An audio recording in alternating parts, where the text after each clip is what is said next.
नमस्कार, आप सभी का स्वागत है यूथ अध्ययन के चैनल पे। देखिए एक बार फिर से मैं आप सभी के बीच एस्पिटेट जून 2025 के लिए जीके का पार्ट 53 लेके आ चुका हूँ। पार्ट 53 का जो पहला क्वेश्चन है कि विश्व जल दिवस कब मनाया जाता है। तो अगर बात करें विश्व जल दिवस की तो ये 22 मार्च को मनाया जाता है। ऑप्शन बी यहाँ से बिल्कुल सही हो जाएगा। देखिए क्वेश्चन पूछने वाला क्वेश्चन ये पूछता है कि विश्व जल दिवस तो आपको पता है कि 22 मार्च को मनाया जाता है, लेकिन 22 अप्रैल को क्या मनाया जाता है। तो अगर बात करें 22 अप्रैल की तो 22 अप्रैल को विश्व पृथ्वी दिवस क्या मनाया जाता है। विश्व पृथ्वी दिवस कब मनाया जाता है तो 22 अप्रैल को मनाया जाता है। आज है तारीख 18 अप्रैल। अच्छा, आज क्या मनाया जाता है तो अगर बात करें 18 अप्रैल की तो 18 अप्रैल को विश्व विरासत दिवस, वर्ल्ड यूनेस्को डे, क्या बोलेंगे, वर्ल्ड यूनेस्को डे या विश्व विरासत दिवस 18 अप्रैल को मनाया जाता है। क्वेश्चन पूछने वाला क्वेश्चन ये पूछता है कि आपका प्रवासीय भारतीय दिवस कब मनाया जाता है। तो प्रवासीय भारतीय दिवस जो है वो 9 जनवरी कब मनाया जाता है। 9 जनवरी को प्रवासीय भारतीय दिवस मनाया जाता है। अब क्वेश्चन पूछा जाता है कि 10 जनवरी को क्या मनाया जाता है। तो अगर 10 जनवरी की बात करें तो 10 जनवरी को विश्व हिंदी दिवस मनाया जाता है। अगर आप भी एसपीटेट जून की प्रिपरेशन कर रहे हो, क्योंकि हमारे पास अभी भी 45 डेज़ बचे हैं, तो आप हमारे बैचेज़ के साथ जुड़ना चाहते हैं तो आप हमारे बैचेज़ के साथ मात्र और मात्र 499 रुपये में जुड़ सकते हैं।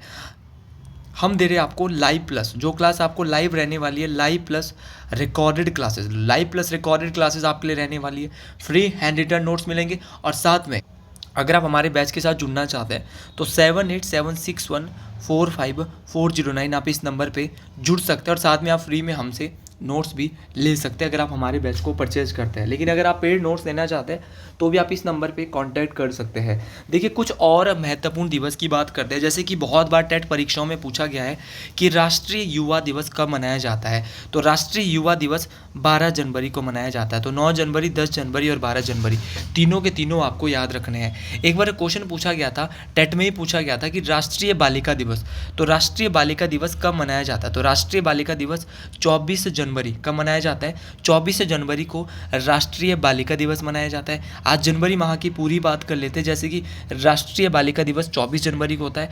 तो 2 दिवस होते हैं 25 जनवरी को। 25 जनवरी को आपने याद रखना है कि 25 जनवरी को एक तो होता है राष्ट्रीय मतदाता दिवस, नेशनल वोटर्स डे 25 जनवरी को ही होता है, और 25 जनवरी को ही राष्ट्रीय पर्यटन दिवस, क्या बोलेंगे, राष्ट्रीय पर्यटन दिवस भी कब 25 जनवरी को ही मनाया जाता है। और 26 जनवरी तो सबको ही आता है कि 26 जनवरी को गणतंत्र दिवस भी मनाया जाता है। अगर मार्च माह की बात करें तो आपको मार्च को सबसे पहले आपने मार्च में बोला कि 22 मार्च को सर विश्व जल दिवस होता है। अच्छा, एक क्वेश्चन आया था टेट में कि 21 मार्च को क्या मनाया जाता है। तो 21 मार्च को जो मनाया जाता है वो विश्व वानिकी दिवस, क्या मनाया जाता है, विश्व वानिकी दिवस। अच्छा, एक क्वेश्चन और आया था पेपर में, क्वेश्चन आया था अंतर्राष्ट्रीय महिला दिवस। तो अभी हाल फिलहाल में पीछे अंतर्राष्ट्रीय महिला दिवस मनाया गया था। कब मनाया गया था, 8 मार्च।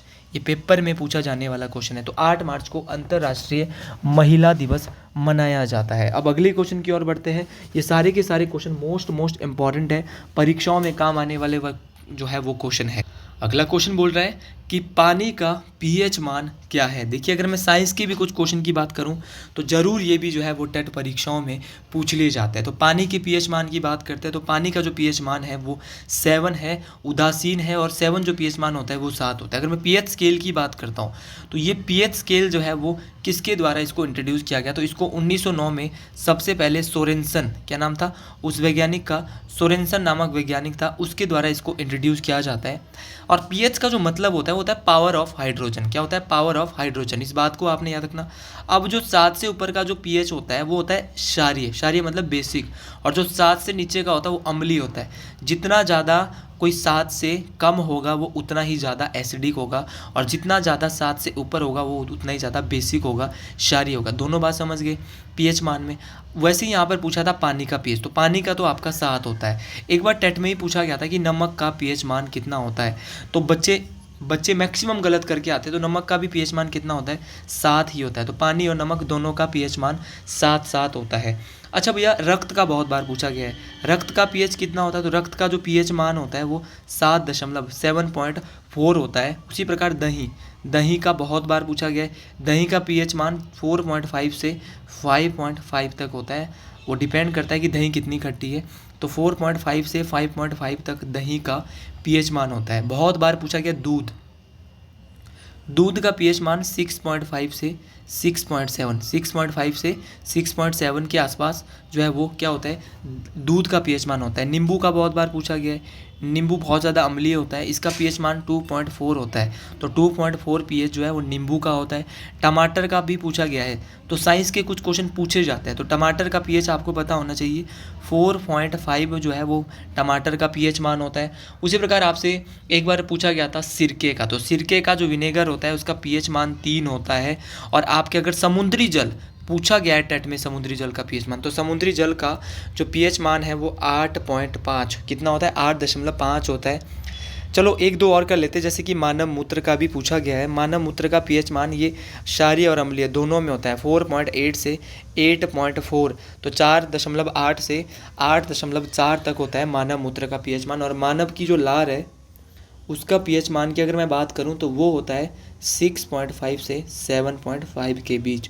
तो ये सारे के सारे पीएच मान आपको याद रखने हैं, परीक्षाओं में काम आने वाले हैं। अगला क्वेश्चन कि ओणम त्यौहार किस राज्य में मनाया जाता है। तो अगर ओणम त्यौहार की बात करें तो ये भारत के किस राज्य में मनाया जाता है, तो ओणम त्यौहार केरला में मनाया जाता है। तो और ओणम त्यौहार जो है फसल की जब कटाई केरला में होती है तब इसको मनाया जाता है ओणम को। और देखिए ये जो है वो 10 दिन का एक त्यौहार होता है, कितने दिन का, 10 दिन का त्यौहार होता है ओणम। इस बात को आपने याद रखना है, ये भी इंपॉर्टेंट बात है।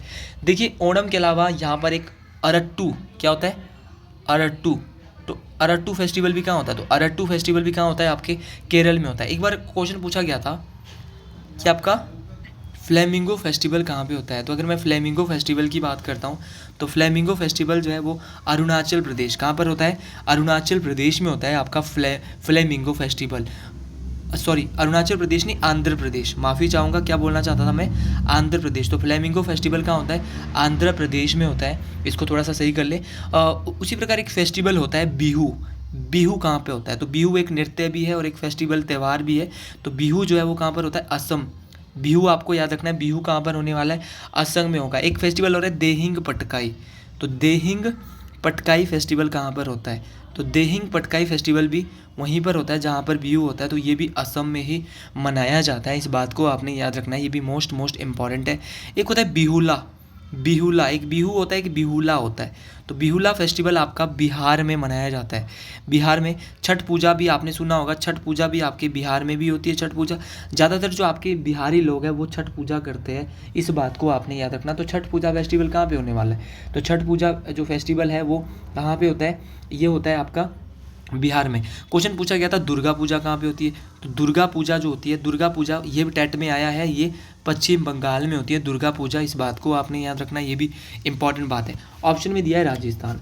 देखो राजस्थान की अगर बात करूँ तो यहाँ पर होता है गणगौर उत्सव, कौन सा, गणगौर। तो गणगौर उत्सव भारत के किस राज्य में, तो गणगौर उत्सव होता है आपके राजस्थान में होता है गणगौर। गणगौर कहाँ होता है, एक पुष्कर मेला। तो पुष्कर मेला, पुष्कर कहाँ पे लगता है पुष्कर मेला, तो भारत में कहाँ पर पुष्कर मेला लगता है, ये भी राजस्थान में लगता है। इसके अलावा बहुत सारे उत्सव होते हैं, लेकिन हम थोड़े थोड़े इंपॉर्टेंट की बात करेंगे। गोवा, गोवा ऑप्शन में दिया हुआ था। अगर गोवा की बात करें, गोवा में जो फेस्टिवल होता है बोड्रम, कौन सा होता है, बोड्रम। तो बोड्रम जो फेस्टिवल हो कहाँ पर होता है, गोवा में। गोवा में बहुत सारे फेस्टिवल होते हैं, लेकिन एक जानते हैं, एक होता है सेंट फ्रांसिस जेवियर। तो सेंट फ्रांसिस जेवियर जो फेस्टिवल है वो भी कहाँ पर होता है, गोवा में ही होता है। ये मोस्ट इंपॉर्टेंट बात है। तो ये सारे के सारे आपको याद रखना है, परीक्षाओं में पूछा जाता है। जैसे कि आपका हालदा हो गया, साजो हो गया, नलवाड़ी हो गया, ये गोची हो गया, ये सारे के सारे क्या है, हिमाचल में मनाया जाता है। गोची फेस्टिवल हिमाचल के लाहौल में होता है, हालदा भी दिवाली की तरह यहीं पर होता है। तो इसी प्रकार के फेस्टिवल अलग अलग जिलों में मनाए जाते हैं। अगला क्वेश्चन है कि एपीकल्चर क्या है। तो एपीकल्चर जो है वो मधुमक्खी पालन को कहते हैं। तो मधुमक्खी पालन की जो खेती होती है उसको एपीकल्चर के नाम से जाना जाता है, इस बात को आपने याद रखना है। तो मधुमक्खी पालन के अध्ययन को क्या कहते हैं, एपीकल्चर। उसी प्रकार आपका यहाँ पर ऑप्शन में दिया है रेशम कीट पालन। तो रेशम कीट जो पालन होता है उसको क्या कहते हैं? तो रेशम उत्पादन का जो अध्ययन है या रेशम कीट का जो पालन है उसको कहते हैं आपका सेरीकल्चर। क्या कहते हैं भैया? सेरीकल्चर। तो सेरीकल्चर कहते हैं रेशम उत्पादन के अध्ययन को, ये इस बात को आपने याद रखना। उसी प्रकार आपका मछली उत्पादन, तो मछली उत्पादन का जो अध्ययन होता है या मछलियों का जो व्यापारिक उत्पादन होता है उसको क्या कहते हैं? तो मछलियों का जो व्यापारिक उत्पादन होता है उसको कहते हैं पीसीकल्चर। तो पीसीकल्चर, तो पीसा किसको? मछलियों को पीसा। किसको पीसा? मछलियों को पीसा। उसी प्रकार अंगूर की खेती के अध्ययन को क्या कहते हैं? तो विटीकल्चर क्या होता है? तो अंगूर की जो खेती का जो अध्ययन होता है वो उसको कहते हैं विटीकल्चर। तो इससे बीटी से क्या बनना कि अंगूर खाए किसने? बिटिया ने। तो अंगूर खाए किसने? बिटिया ने खाए। इस बात को आपने याद रखना। क्वेश्चन पूछा जाता है कि मिट्टी के अध्ययन को क्या बोलते हैं? तो मिट्टी के अध्ययन को बोलते हैं पेडोलॉजी। क्या बोलते हैं? मिट्टी के अध्ययन को याद रखना है, मिट्टी के अध्ययन को पेडोलॉजी कहा जाता है। उसी प्रकार अगर मैं कहूँ तो एक और पूछा गया है, जैसे कि आपका फ्लोरिकल्चर। फ्लोरिकल्चर क्या होता है? तो जो फ्लोरिकल्चर होता है तो जो फूलों की जो कृषि होती है, फूलों की कृषि, तो फूलों की जो कृषि होती है इसको फ्लोरिकल्चर कहते हैं। इस बात को आपने याद रखना है। एक होता है माइकोलॉजी, एक होता है फाइकोलॉजी। अच्छा, क्वेश्चन आता है कि जो शैवाल होते हैं, शैवालों के अध्ययन को क्या कहते हैं? तो शैवालों के अध्ययन को कहते हैं आपके फाइकोलॉजी, और माइकोलॉजी कहते हैं फूफंद संबंधी विषयों का अध्ययन। तो फूफंद संबंधी विषयों के अध्ययन को क्या कहते हैं? माइकोलॉजी कहते हैं। इस बात को आपने याद रखना है। तो ये सारे के सारे यहाँ पर स्टडी ऑफ साइंस थे जो मैंने आपको थोड़े थोड़े बताए। वैसे बहुत सारे हैं लेकिन थोड़े थोड़े आपको बिल्कुल याद रखने हैं जो कि बार बार परीक्षाओं में पूछे जाते हैं। जैसे कि आपको पता है कि एक बहुत बार पूछा जाता है वो है आपका सिस्मोलॉजी। सिस्मोलॉजी क्या होता है? तो जो भूकंप का जो अध्ययन होता है, क्या होता है? जो भूकंप का जो अध्ययन होता है ना उसको क्या कहते हैं भाई? उसको कहते हैं आपके सिस्मोलॉजी। क्या कहते हैं? सिस्मोलॉजी। तो याद रखना, सिस्मोलॉजी भी आपको याद रखना है। अगला क्वेश्चन ऐसे था कि भारतीय राष्ट्रीय या नेशनल कांग्रेस की स्थापना कब की गई? तो भारतीय राष्ट्रीय कांग्रेस या इंडियन नेशनल कांग्रेस की स्थापना 28 दिसंबर 1885। यहाँ पर तो खाली आपको 1885 लगाना था, लेकिन इसका जो राइट आंसर हो जाएगा वो होगा 28 दिसंबर 1885। देखिए, भारतीय राष्ट्रीय कांग्रेस की स्थापना किसके द्वारा की गई, ये भी क्वेश्चन बहुत बार पूछा जाता है और काफ़ी टाइम से हमने इंडियन नेशनल कांग्रेस के बारे में नहीं पढ़ा है, तो एक एक बात को आप बिल्कुल ध्यान से सुनिएगा।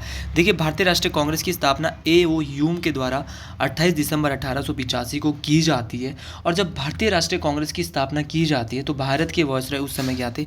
कौन थे? Lord Dufferin. ये क्वेश्चन भी बहुत बार आया है क्योंकि अंग्रेज डफर थे जिन्होंने क्या बनाई थी? इंडियन नेशनल INC बनाई थी, इंडियन नेशनल कांग्रेस बनाई थी। तो उस समय जो अंग्रेजी वायसरॉय भारत के थे उनका नाम था लॉर्ड डफरिन। इस बात को आपने याद रखना है। अच्छा, कौन कौन से क्वेश्चन यहाँ से पूछे जाते हैं? पहला अधिवेशन कब हुआ था? तो कांग्रेस का पहला अधिवेशन 1885 को हुआ था और पहले जो अधिवेशन के जो अध्यक्ष थे और कहाँ पर हुआ था? तो जहाँ पर स्थापना हुई थी वहीं पर पहला अधिवेशन 1885 को होता है। और पहले अधिवेशन के अध्यक्ष थे WC बनर्जी। कौन थे? WC बनर्जी। तो याद रखना, WC बनर्जी क्या थे? पहले अधिवेशन के अध्यक्ष थे। इस बात को आपने याद रखना है। एक एक बात मोस्ट इंपॉर्टेंट रहने वाली है। देखिए, पहले अधिवेशन के अध्यक्ष व्योमेश चंद्र बनर्जी थे। और पहले अधिवेशन में कांग्रेस के कितने सदस्यों शामिल हुए थे? तो पहले अधिवेशन में कांग्रेस के 72 सदस्य शामिल हुए थे। आज कुछ हमने साइंस के क्वेश्चन भी पढ़े और साइंस के क्वेश्चन भी कहीं ना कहीं 5 से 6 क्वेश्चन साइंस के भी बेसिक, कभी जनरल साइंस में पूछ ले जाते हैं। उसी प्रकार ये भी क्वेश्चन आ सकता है कि कांग्रेस का पहला अधिवेशन अगर बम्बई में होता है तो दूसरा अधिवेशन कहाँ हुआ? तो दूसरा अधिवेशन जो कांग्रेस का हुआ वो कहाँ पर हुआ था? कोलकाता में। बहुत बार ये क्वेश्चन पूछा गया है। और दूसरे अधिवेशन के अध्यक्ष थे दादा भाई नौरोजी।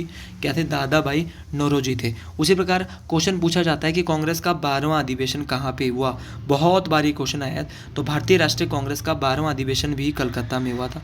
और इस अधिवेशन में पहली बार वंदे मातरम क्या गाया गया? वंदे मातरम गाया गया। तो वंदे मातरम सबसे पहले कांग्रेस के किस अधिवेशन में? 12वें अधिवेशन में। 12वां अधिवेशन कलकत्ता में होता है। कब होता है? 1896 में होता है। कब होता है? 1896 में। ये भी मोस्ट इंपॉर्टेंट बात है।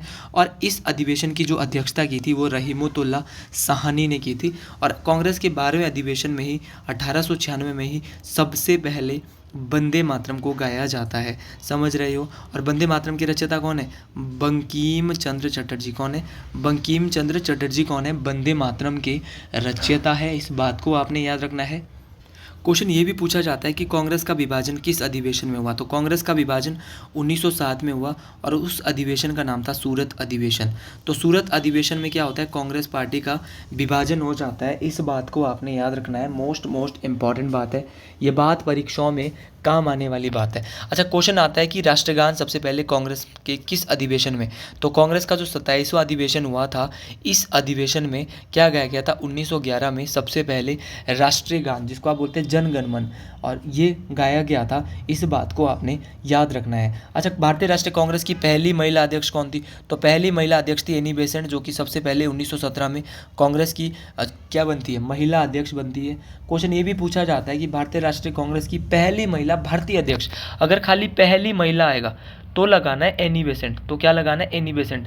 लेकिन अगर पहली भारतीय महिला आएगा तो लगाना है सरोजनी नायडू। अगर भारतीय आएगा तो सरोजनी नायडू, और अगर खाली पहली महिला आएगा तो लगाना है श्रीमती एनी बेसेंट। कहाँ से आई थी, आयरलैंड से आई थी। तो सारे के सारे क्वेश्चन परीक्षाओं में काम आने वाले हैं, और ये क्वेश्चन वो क्वेश्चन है जो आपकी परीक्षाओं में सीधे नंबर दिला सकते हैं।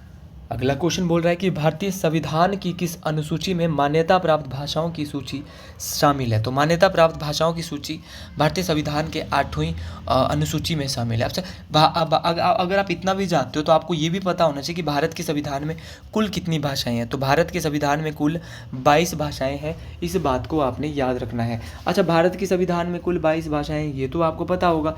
अब जब भारत का संविधान बना था तब भारत के संविधान में कुल 14 भाषाएं थी। कितनी भाषाएं थी, 14। एक एक करके आपको सुनना है। अच्छा, 15वीं भाषा भारतीय संविधान में कौन जुड़ती है। तो 15वीं जो भाषा जुड़ती है वो जुड़ती है सिंधी। कौन जुड़ती है, सिंधी। तो सिंधी को कब जोड़ा जाता है, तो जब भी संविधान में कोई बदलाव होता है तो 21वां संविधान संशोधन 1967। तो 21वां जो आपका संविधान संशोधन हुआ था, इसके तहत ही सिंधी को भारत की 15वीं भाषा बनाया गया था। कब था, 21वां संविधान संशोधन 1967 में हुआ था। अच्छा, क्वेश्चन पूछा जाता है कि 15वां के बाद 3 भाषाएं इकट्ठी जुड़ती है। उसके लिए एक ट्रिक हम याद रखेंगे। 15वीं तो हमको पता है, नमक। अच्छा, 15वीं है आपकी सिंधी। अब 3 भाषाएं और जुड़ती है, जिसके लिए हमने एक ट्रिक याद करना है, नमक। नमक का मतलब है नेपाली, मणिपुरी और आपका कोंकणी। तो तीनों याद रखना है कि नेपाली हो गया, मणिपुरी हो गया और कोंकणी हो गया। इनको जो है वो भारत की 8वीं अनुसूची में कब शामिल किया जाता, तो 1992-93 में जो 71वां संविधान संशोधन होता है।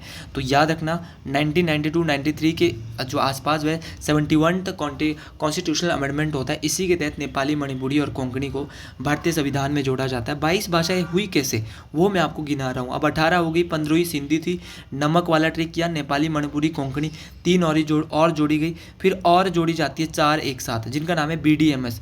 तो ये संविधान में होता है 92वां संविधान संशोधन 2003। तो 92 कॉन्स्टिट्यूशनल अमेंडमेंट जो होता है, इसमें इसमें बोडो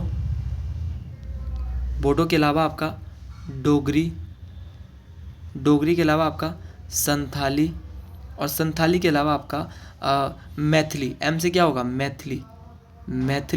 तो बोडो, डोगरी, मैथिली और संथाली 4 भाषाएं भारतीय संविधान में 92वां संविधान संशोधन 2003 के तहत जोड़ी जाती है। एक चीज़ आपको याद रखनी है कि जो भोजपुरी वो अंग्रेजी है, वो 8वीं अनुसूची में शामिल नहीं है। तो ना तो भोजपुरी हमारे देश के संविधान में शामिल है, ना ही अंग्रेजी शामिल है। तो भोजपुरी और अंग्रेजी 8वीं अनुसूची में शामिल नहीं है। तो सारी की सारी अनुसूचियाँ की जो मैंने भाषाएं हैं वर्तमान में 22 है। कैसे जुड़ी, एक एक करके बता दी है।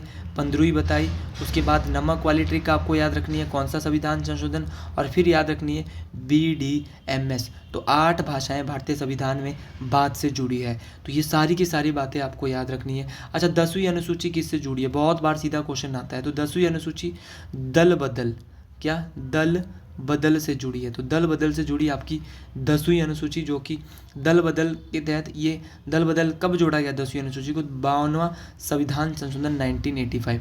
तो 52 कॉन्स्टिट्यूशनल अमेंडमेंट 1985 के तहत इसको जोड़ा जाता है। और जो 9वीं अनुसूची है उसको 1951 में ही जोड़ दिया जाता है पहले संविधान संशोधन के तहत। तो अगर आपको ये वीडियो अच्छी लगी तो कमेंट बॉक्स में ज़रूर लिखें हर हर महादेव। आज के लिए इतना ही।